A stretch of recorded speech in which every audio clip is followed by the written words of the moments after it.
Reporte 10. Entrevistas y comentarios con los personajes de la política, la economía, la sociedad, la cultura y el deporte que inciden en la vida de quienes habitamos en la península. Reporte 10, conducido por Lilia Arellano, Abelardo Martín y Francisco Rodríguez. Periodistas con 4 décadas de experiencia en prensa, radio y televisión nacionales. Reporte 10. Comenzamos. Muy buenas noches, bienvenidos a otra emisión de Reporte 10. Esta noche platicamos a Abelardo Martín. Abelardo, buenas noches. Buenas noches, con el gusto de estar siempre con ustedes. Claudia Rodríguez. Claudia, buenas noches. Muy buenas noches, Francisco. Nosotros platicamos con Eduardo Sastre. Él es un reconocido financiero, estudioso de las finanzas, economista por supuesto, quien viene a platicar con usted de temas muy interesantes que han afectado su bolsillo y otras que le pueden beneficiar. Eduardo, buenas noches. ¿Qué tal, Francisco? Muy buenas noches, Claudia, buenas noches. Abelardo, buenas noches. Buenas noches. ¿Cómo estamos en la economía? ¿Vamos bien? Como presume el señor Peña Nieto de que esto es casi jauja en sus spots, que no estamos de cabeza como nosotros suponemos, que ha cumplido y que está contando nada más lo bueno. ¿Vamos bien así exactamente? Mira, Francisco, la economía es una ciencia exacta y es una ciencia que su creador, Adam Smith, bautizó muy acertadamente. La llamó economía política, porque efectivamente no se puede disasociar el acto económico del acto político. Yo te diría que la economía son diversas fotografías instantáneas, depende dónde y cuándo la tomes. Hoy la economía mexicana, yo te diría que enfrenta retos muy grandes en el ámbito internacional y en el ámbito nacional. Estos retos van a definir qué vamos a lograr en los próximos meses. Hay una encuesta muy reciente de la semana pasada que hizo Banco de México con economistas del sector privado, viendo qué estimaban o cómo veían el crecimiento de la economía. Y estos economistas y el Banco de México, el Instituto Central, un banco autónomo, da a conocer que hay una corrección, la primera del año, para decir, bueno, habíamos dicho que iba a crecer la economía más o menos 2.3, si me permites redondear cifras, pero realmente estamos viendo que el primer estimado es vamos a corregir hacia abajo y vamos a hablar de un 2.1 cuando está concluyendo el primer trimestre, enero, febrero y marzo, de un año fenomenalmente difícil. Difícil porque hay acechanzas internacionales que afectan el acto económico. No podemos soslayar estas declaraciones del presidente Trump, donde una mañana desata una guerra comercial o amenaza con una guerra comercial al hablar de voy a subir los aranceles nada menos que del aluminio y del acero, dos materias primas fundamentales para quien construya lo que quiera construir. Nosotros construimos coches, exportamos coches. Otra mañana se levanta y nos dice, muy recientemente, en estos días de la semana pasada, si no mal recuerdo, el martes, nos amanecimos con que el señor que iba a mandar tropas a la frontera para su muro que va a construir. Y estas son cosas serias y delicadas porque primero evidencian que aquella relación bilateral que, como dirían los clásicos, haya sido como haya sido, era una relación constructiva, la dejaré yo ahí.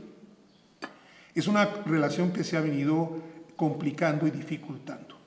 No soslayo saber que Trump, que es un empresario de media tabla, a veces se nos olvida ahí. Donald Trump era un hombre que estaba en los famosos rankings de Forbes en el lugar ciento y tantos, cosas por el estilo. Sí, ahorita pues es un señor que llega por las circunstancias que ustedes quieran a un poder impresionante como es la Casa Blanca, pero pues es un señor que tiene un estilo personal, diría Cosío Villegas, de gobernar o de negociar. Entonces es un hombre bravucón que quiere espantar y lo demás. Esa es una parte que ya aprendimos del 20 de enero del año pasado a más de un año en este momento, ¿no? Pero otra cosa que es verdad y es cierta es que la relación bilateral entre México y los Estados Unidos se ha descompuesto mucho. Ha habido faltas de respeto, faltas de consideración, dirían los clásicos, de una adecuada diplomacia. En el mundo económico, Francisco, Claudia, Abelardo, no nos ha ido mal. En realidad, en el nivel de remesas, en las exportaciones de nuestras autopartes a los Estados Unidos. Pero el primer golpe fuerte que sí tenemos que acusar, recibo, por así decirlo, y es una presión más. Donald Trump hizo una reforma fiscal que entró en vigor el día 1 de enero de este año, que indudablemente tendrá consecuencias serias en nuestra economía y buenas en la economía norteamericana. Vamos a ver, no ahorita en el primer trimestre, pero hacia el tercero, pues beneficios para las grandes empresas y corporaciones norteamericanas. A nosotros la que nos importa, que es la automotriz, yo te diría que dos armadoras importantes como Ford Motor Company, General Motors Company, ellos están y han replanteado fabricar modelos exitosos ya en Detroit por las ventajas fiscales. Eso sin dejar de señalar que hay empresas mexicanas en la zona económica de la frontera que, bueno, pues simplemente me cruzo, me domicilio allá, me acojo al beneficio fiscal y en vez de pagar 35 pago 20 y 15 puntos porcentuales, bueno, tú te imaginarás, ¿no? Por supuesto. Ese es un tema que no podemos soslayar. Otro tema, desde luego, es que con un señor que por Twitter, es muy moderno, gobierna el mundo, y aunque no les guste a muchos, pero pone un tweet y mueve la economía de los mercados. El tema del acero y el aluminio fue un tweet, y evidentemente pues ya está lo que pasó en todos los mercados accionarios del mundo. ¿Por qué? Porque evidentemente estamos hablando de una cerrazón en el comercio y una guerra comercial.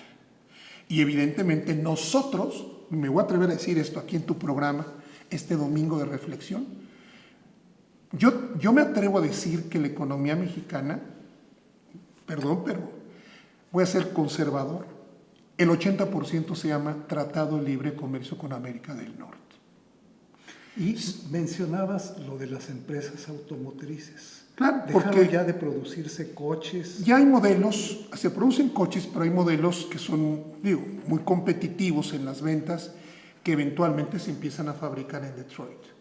Ahorita, ante la circunstancia, primero de que tu presidente te llame, me refiero a Trump y a las empresas americanas, vente para acá, te invito a que produzcas acá, America Great Again, y vente, y yo lo voy a considerar y te estoy observando, pero además te estoy dando un estímulo fiscal importante, pues no podemos ser niños de pecho para pensar que simplemente el interés muy legal, moralmente explicable, pues me lleva para allá. Pero como te decía, el otro tema en un tema como el Tratado de Libre Comercio es, hoy día hay dos posiciones. Una que afirma que ya se va a firmar el Tratado de Libre Comercio, que sí se va a lograr. Otros que dicen, todavía tenemos muchas dudas después del fracaso, porque no fue un éxito, la séptima ronda, donde Estados Unidos llevó todos los puntos que quiere que se cambien de este tratado. Yo me voy a poner en este momento, para efectos del programa, en la parte media. Yo personalmente tengo mi punto de vista, pero aquí se combina el derecho con la economía. El presidente Trump no necesita el Congreso americano, que es el que maneja la materia del comercio exterior, y que lo hace cuando no son años electorales, y allá en Estados Unidos en noviembre hay una elección, y el presidente no necesita el Congreso para mandar una carta y decir, saco a Estados Unidos del tratado. Me atrevo a decir que los efectos de esto para México, yo no sé para Canadá, pero me imagino que igual no son positivos, por no decir devastadores. No quiero ser tremendista, pero no serían positivos. Vamos a firmar seguramente entonces, tampoco porque el presidente puede decir, sacar a los Estados Unidos y someter en 6 meses al Congreso y lo que ustedes quieran, pero tampoco el presidente puede hacer a un lado del Congreso y decir, vamos a firmar esta nueva actualización. Tiene y requiere entonces, sí, de que el Congreso vuelva a tener jurídicamente la competencia para conocer del asunto. Concretamente Estamos hablando, ¿mande usted? Concretamente el Senado. Concretamente el Senado. Estamos hablando entonces de que si somos objetivos, no podemos tener la certeza de que se va a ratificar antes de las elecciones, como he leído y he escuchado que se dice. Ese es otro tipo de acechanza. El problema geopolítico con China es una cosa seria.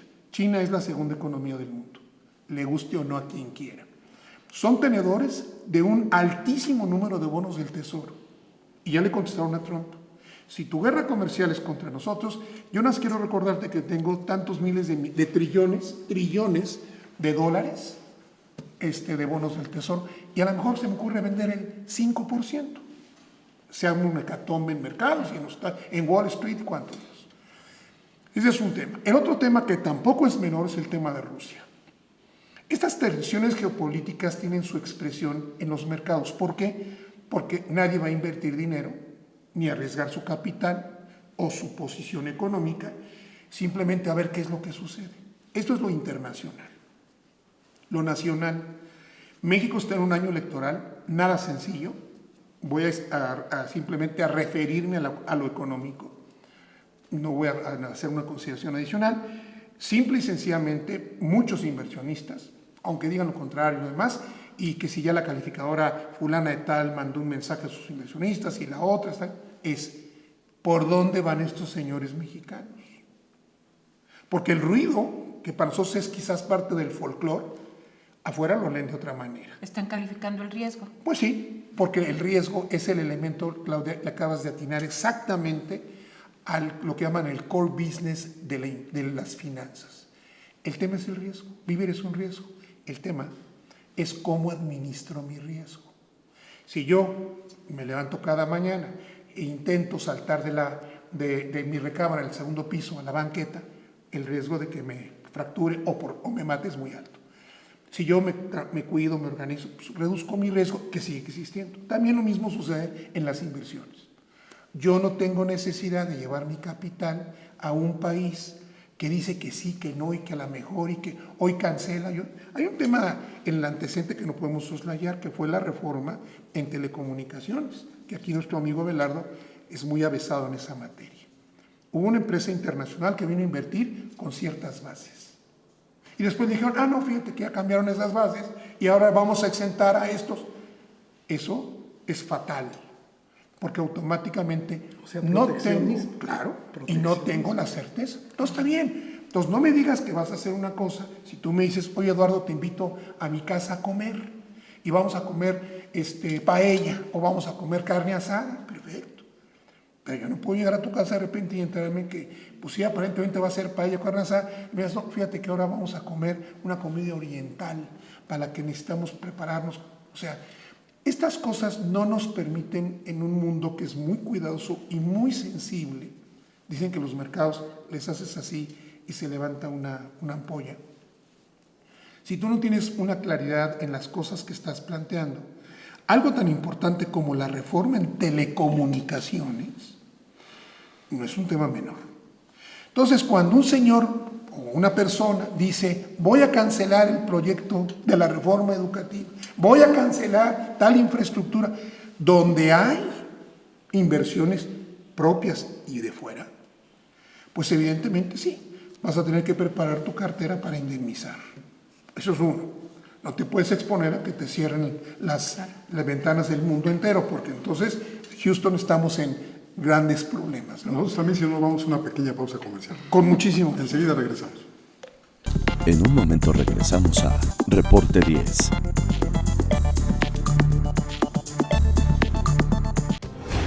Las cosas que queremos, los proyectos que empiezan, las ilusiones concretadas, necesitan una asesoría legal y una base concreta. Notaría 64. Respaldamos tus actos legalmente.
Regresamos esta noche, este domingo, aquí a Reporte 10, a platicar con ustedes. Más bien, bueno, pues estamos escuchando el análisis experto de Eduardo Sastre. Me queda claro por lo que nos has expuesto hace un momentito, definitivamente que la economía, como has dicho tú, es una ciencia perfecta, es una ciencia de números. Exacto. Y en donde sí, efectivamente, tengo entendido que los economistas siempre están calculando el riesgo, ¿no? Uh-huh. Te preguntaba, Francisco Eduardo, que cómo estaba la economía mexicana. Tú nos has dado un panorama, el panorama macroeconómico, el panorama internacional, y advertías también que los mexicanos estamos ubicados a nivel internacional en el 9º, 8º lugar en todo el mundo. En tamaño de economía. En tamaño de la economía. Esto quiere decir que, bueno, en el concierto internacional, pues no estamos nada mal, ¿no? Pero yo te quisiera preguntar, aunque tú le has querido dar la vuelta, ¿cómo es que la economía, por supuesto que debe de empatar con muchas otras disciplinas para entenderse y para explicarse, pero por el escenario que tú nos has puesto sobre la mesa, quisiera no quedarme con esa idea o entender mejor cómo es que la economía no puede empatar entonces con una democracia. Mira, Claudia, el punto de remate para lo que te preocupa en lo esencial es si somos un país que está dentro, déjenme decir, dentro de las primeras 10 economías del mundo. ¿Esto quiere decir que estamos bien? Pues yo te diría, ¿tú sabes quién ocupó el 10º lugar en la última Olimpiada en levantamiento de pesas o en gimnasia? ¿Quién sabe? Seguramente, pero sí tenemos idea de quién es. Somos el número 10 en unas cosas sí, en otras no. Yo creo que un punto central, y para que nuestros amigos que este domingo nos escuchan lo vean muy claro, es ¿por qué a veces no empata el concepto macro con el micro? Hay un elemento peligrosísimo, es una como semillita rara, muy amarga, que se llama inflación. Cuando México reportó el año pasado la tasa de inflación más alta de los últimos 17 años, y llegamos a 6.77 en la inflación, y en la inflación subyacente 12%. Cuando decimos inflación estamos hablando de escalatoria de precios. Se conoce una canasta principalmente de Banco de México, pero hay varias canastas. La tasa de inflación es el aumento en los precios de determinados productos seleccionados y que evidentemente inciden en la economía nacional. Hay quienes pueden juzgarlo, porque esa es otra característica singular de la economía, pues yo digo, es que ya se estabilizaron los precios de los alimentos. El chilacayote ya cuesta en realidad lo mismo que en enero. Yo preguntaría, en la canasta básica de quién está el chilacayote como un elemento permanente en el trimestre. Habrá un alto porcentaje, muy rico por cierto, con mole. Sin embargo, no es un tema fundamental. Pero ¿qué me dices del precio del transporte? ¿Qué me dices del precio de la gasolina?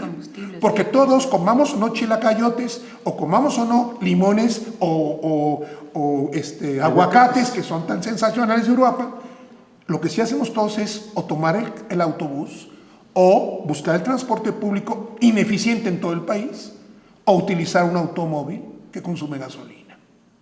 Y entonces, claro, ahí vemos a nuestro nivel microeconómico que por más que nos digan que las cifras, que mire usted, ya resultó, y entonces el índice global de actividad económica, el IGAE, que da el INEGI, es una cosa maravillosa. Usted debe estar mal de la cabeza. No, porque evidentemente cuando voy al súper y el gasto no me alcanza, porque evidentemente me cuesta mucho más, cuando me cuesta más el transporte público, cuando el incremento de los sueldos no está rebasando ni siquiera el nivel de la inflación, evidentemente yo tengo el diagnóstico. No es que va del diagnóstico, es que simplemente digo, ¿qué elementos ya dije allá afuera?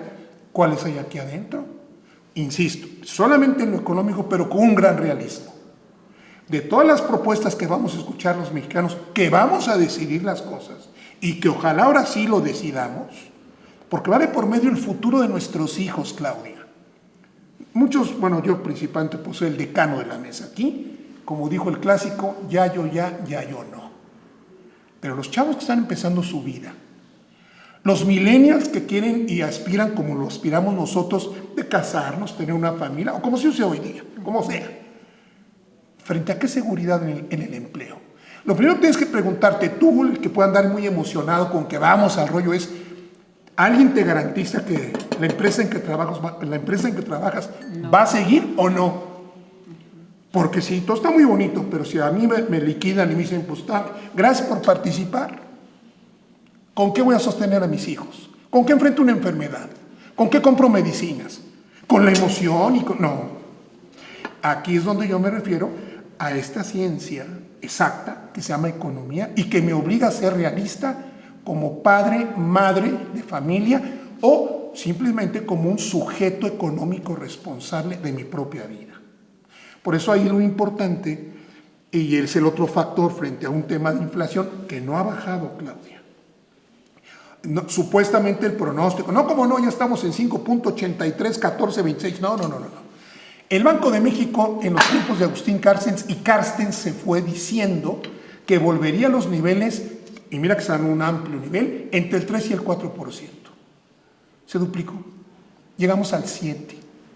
Y cuando ya en este momento hay perspectivas en tasas que pagan instrumentos de inversión que pueden ir por encima de ese tema de inflación y andan apuntando pues más arriba de lo deseable, yo tengo que pensar, porque otra vez 2 por 2 son 4, no son 6 ni 3. Eduardo, perdón, nada más un apunte antes de que yo veo muy atinado la reflexión que tú haces y a lo que nos instas a reflexionar nuestro voto porque nos ofrece. Porque es un riesgo interno. Porque es un riesgo, pero yo quisiera tal vez poner aquí que tendríamos que analizar todas las opciones, porque todas. Yo creo que sobre todo los millennials están buscando, que como bien dices tú, o sea, tienen, aún egresados de una universidad, tienen sueldos no mayores a los 10,000 pesos, estamos hablando mensuales, claro. ¿Sí? Que para qué te alcanza, pues no te alcanza absolutamente para nada. Entonces, perdón, Claudia, detente ahí un segundo. Perdón. Detente, sí, porque sí. Eso se llama análisis económico, claro. Nada más dime quién va a traer su capital o va a poner un capital para que ese millennial gane no 10, 18. Sí, no, por eso. Pero cada quien lo haga, es donde es el análisis. Exacto. Para que alguien lo haga, porque no está obligado nadie. Claro, sí. Tiene que decir, ¿dónde están las condiciones que me garantizan Estado de Derecho? ¿Dónde está el piso parejo en lo económico? De que voy a invertir y legítimamente me voy a llevar mis utilidades, nacional o extranjero. Perdón, es que ese punto es muy sensible, porque a donde tú me llevas, y es muy válido decir, oye, es que es justo, todo el mundo debemos ganar más, y claro, me parece perfecto. ¿Quién pone el dinero? No, sí, por eso, lo que yo digo, hay diferentes riesgos, ¿no? Claro. Hay que calcular los distintos riesgos, porque una es, como tú haces la prospectiva, pues es que no va a haber capital para respaldar ni siquiera esos 10,000 pesos. Depende. O por otro lado, bueno, sí, claro, o por otro lado, cada quien, como dices tú, tiene que ser un asunto en lo individual porque no podemos generalizar. O por otro lado, bueno, si vamos a permitir o si vamos el camino, el rumbo que lleva la economía, que lleva la política, la democracia nacional y todos los otros factores que tú quieras poner, van a seguir pauperizando más nuestro propio empleo, nuestro ingreso. Exactamente, ¿no? Mira, hay que hacer un análisis. Pero mira, es muy fácil para que nuestros amigos ahorita vean, que siempre estos conceptos en México son así como, uy, qué terrible. Esto es muy fácil. Tenemos la historia. Son hechos crudos, reales y vigentes. ¿Existe otro método más infalible que el histórico para tener y saber cómo están los resultados? No. En cambio, si tenemos fechas, horas y lo demás. El sistema X, en tantos años en el mundo, ¿dónde dio un resultado positivo? ¿No? Entonces, una persona en su sano juicio y en su conveniencia personal, tiene que decir, primero, esto es muy bonito, pero esto no es para mí, porque yo lo que necesito es esto y esto y esto y esto. La misma historia me va a demostrar que no hay sistemas perfectos. ¿Por qué? Porque estamos en un proceso de ir encontrando soluciones y respuestas. Déjame ser muy textual para que nuestros amigos nos entiendan. Son 2 botas, nada más que una saca más ampollas. ¿Cuál tengo que ver? ¿Cuál es la que me quiero poner? La que menos ampollas saca. La que por lo menos me garantiza el valor increíble de la libertad. Eso no tiene paralelo en el universo humano. 1. Y 2, el que me permite por lo menos comer y satisfacer mis aspiraciones legítimas como ser humano. Y siguiendo la analogía de las ampollas, ¿sí? Los pies de los mexicanos aguantan mucho todavía, no están suficientemente ampollados. Yo creo que depende el tipo de calzado que le ofrezcas, porque si mira, lo comparamos a los últimos el calzado que hemos usado últimamente nos ha provocado más ampollas de lo que requeriríamos. Entonces nos queda claro, exactamente, con esa experiencia histórica, yo preguntaría, mexicano, ¿hoy estás mejor que hace 6 años? Habrá unos que digan que sí. Poquito. O habrá otros que digan, poquito, ¿cómo? Si yo antes tenía... Entonces, con ese juicio sí, esa es una realidad, un fact hoy. ¿Quién realmente? Porque la publicidad, el marketing y hablar y todas estas cosas es bueno. ¿Quién con hechos me da elementos de juicio básicos que me demuestren que en otros lugares las cosas han caminado y funcionado? Porque ponerme a decir si yo fuera una persona metida en esos caldos y me pongo a ofrecer y a decir y todo fue paz y felicidad y alegría, no, pues es muy padre eso. ¿Cómo? Otro tema de la economía que es muy cruel en ese sentido. Si nos permites, Eduardo, hacemos una pequeña pausa. Sí, con mucho. Y enseguida nos platicas de la crueldad de la economía que ya sufrimos como azotes. Entre comillas. En un momento regresamos. En un momento regresamos a Reporte 10.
Las cosas que queremos, los proyectos que empiezan, las ilusiones concretadas, necesitan una asesoría legal y una base concreta.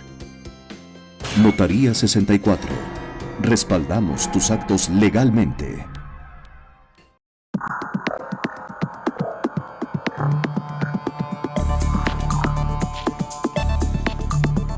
Regresamos en Reporte 10 con Eduardo Sastre, quien nos hacía un amplio y certero análisis acerca de la economía y de lo que nos duele.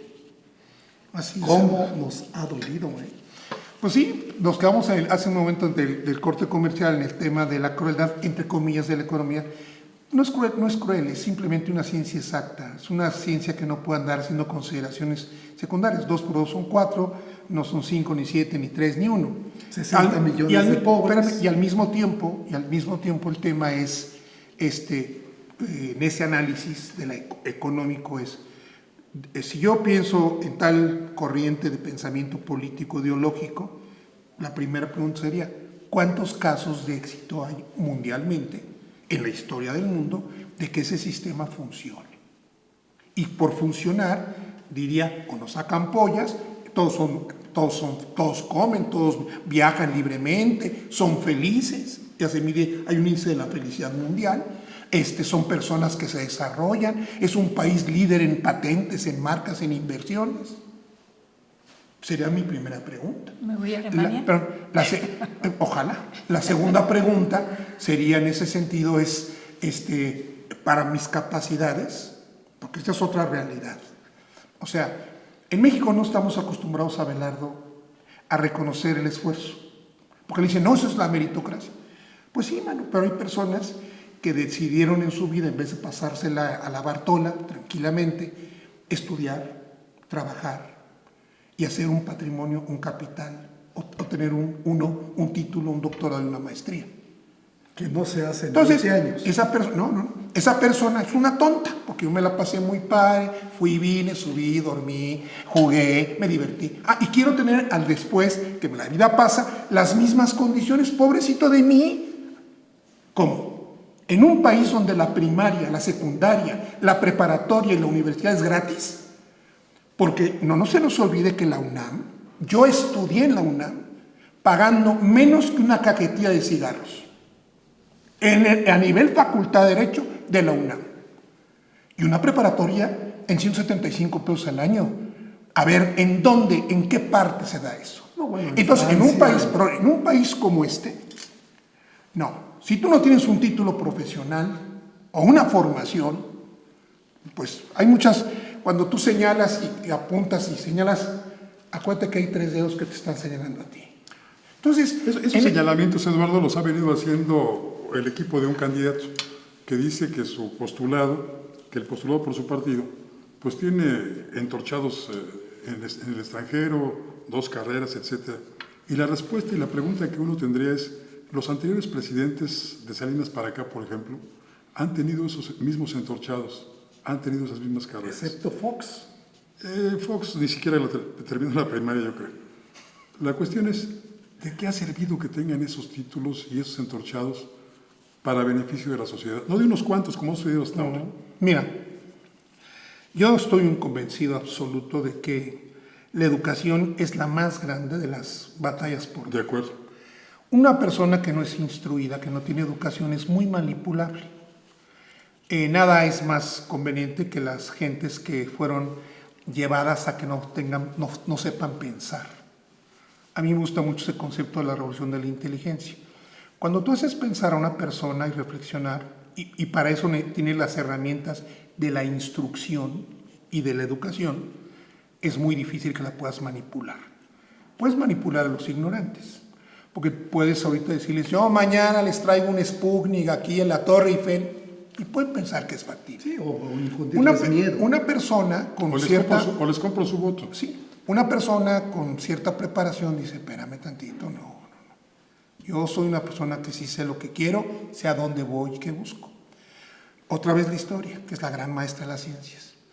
Hemos visto que los jóvenes ingleses, por ejemplo, hoy se lamentan que sus abuelos les embargaron su futuro. Los sacaron a ellos del club más exclusivo y más rentable del mundo. ¿Por qué? Porque los jóvenes no fueron a votar.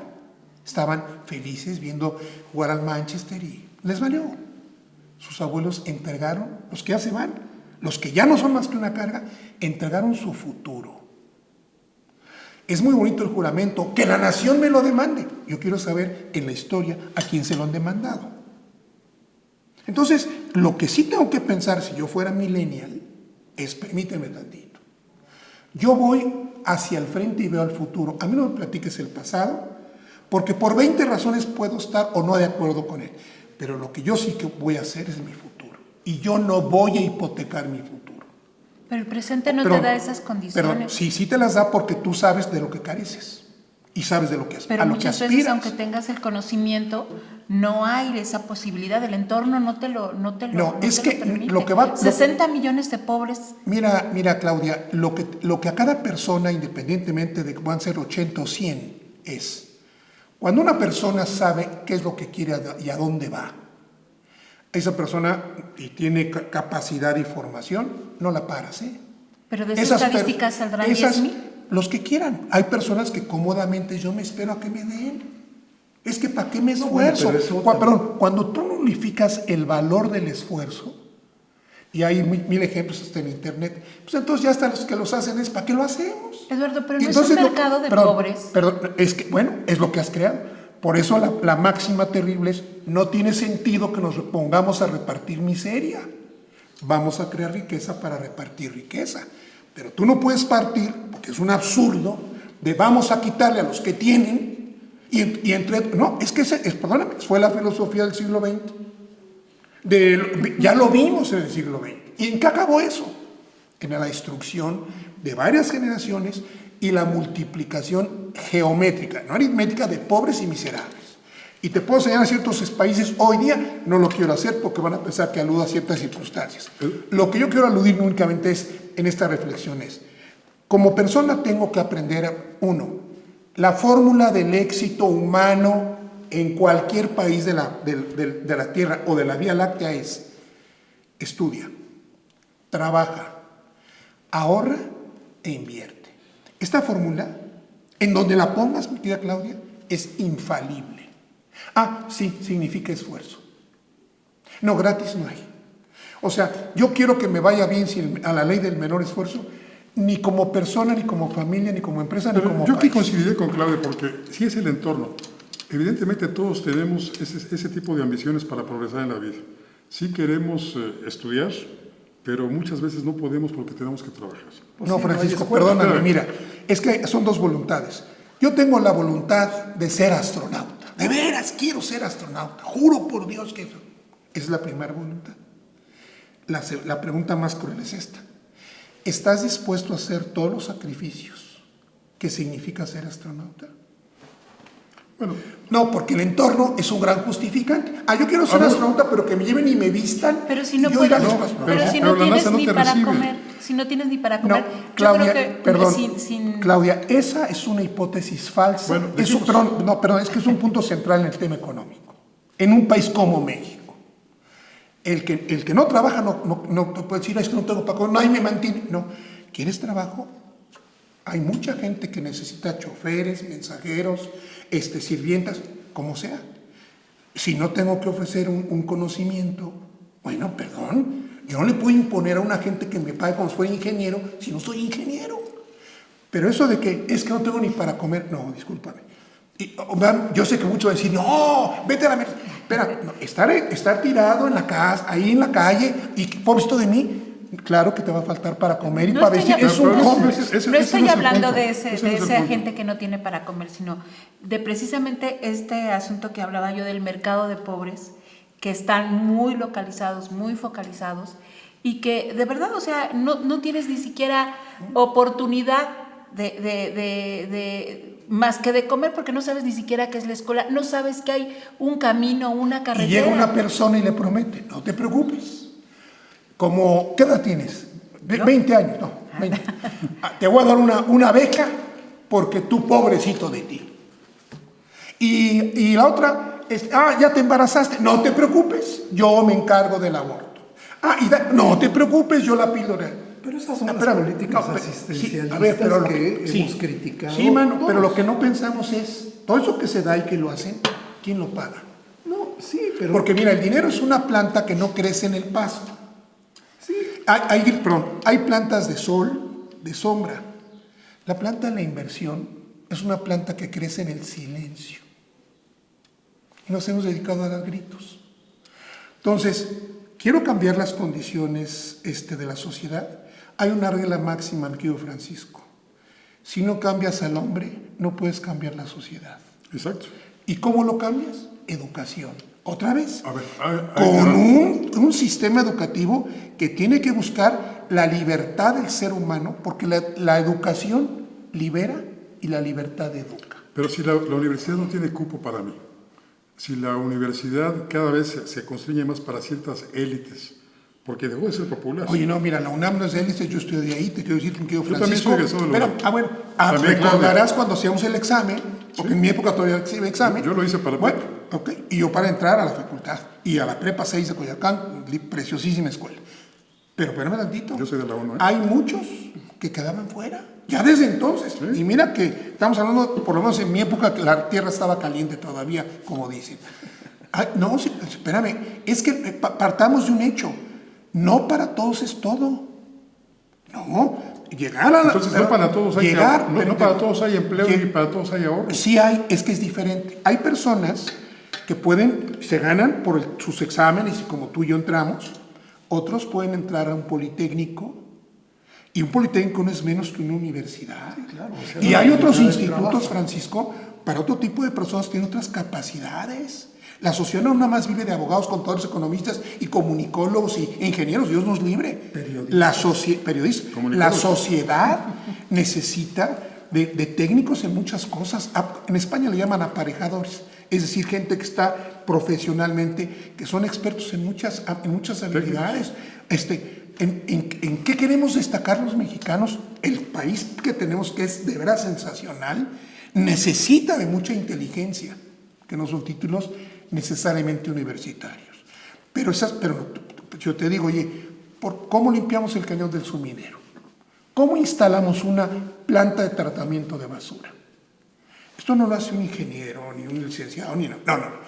Son expertos técnicos que ganan más que un secretario de Estado y que muchos abogados y muchos economistas. Un ministro de la Corte. Sí, porque son... ¿Y saben a qué me estoy refiriendo? Por ejemplo, hay una, déjenme llamarle maestría o carrera, que se ofrece por el gobierno de Francia y que siempre queda desierta, nadie aplica para eso, en agua. Ahí está.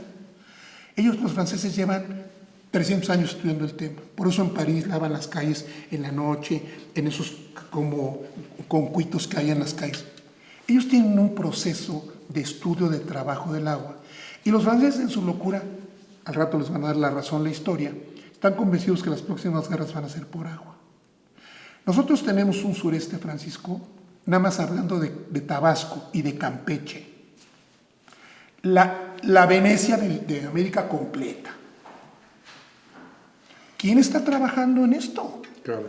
Ahí no van a ir ingenieros, no.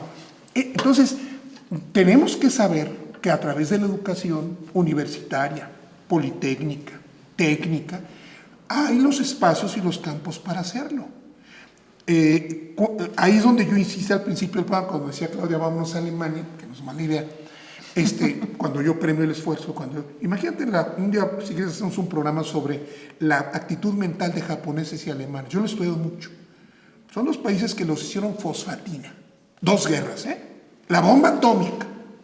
Y se reconvirtieron. Pisa Japón, después de Hiroshima y Nagasaki, y ve a Alemania con la señora Merkel, doctora en ciencias, por cierto, y visita son la locomotora de Europa entera. ¿Por qué tienen esos señores? Una convicción y obsesión en la educación. Pues y obviamente, ya sé que tenemos que ir rápidamente, y obviamente tenemos que pensar en eso justamente ahora que hagamos la gran decisión de los mexicanos. Eduardo, te agradecemos mucho tu presencia. Al contrario. Ha sido de verdad muy ilustrativa. Muchas gracias. Hemos aprendido mucho. Gracias, Francisco. Gracias, Claudia. No muy de acuerdo en algunas Abelardo. cosas, pero tendremos oportunidad de platicarlo más adelante. Eso es lo bonito de la democracia de que hablaba Claudia. Claro. Claudia Rodríguez, gracias. Buenas tardes. Buenas gracias, Francisco. Ahora sí te copié. Eduardo. Gracias. Abelardo Martín, gracias. Muchas buenas gracias. noches. Buenas noches. Y gracias a usted que nos acompañó. Lo invitamos a que se reúna con nosotros la próxima semana en este mismo espacio. Soy Francisco Rodríguez y le deseo, como siempre, buenas gracias y muchas noches. Ahora tiene usted a la mano más herramientas informativas para que emita su propia opinión. Comuníquese con nosotros, aporte sus comentarios y sugerencias a los correos y redes sociales que aparecen en su pantalla. Mientras, le invitamos a sintonizar Reporte 10 la próxima semana, a la misma hora, por esta señal que siempre va contigo.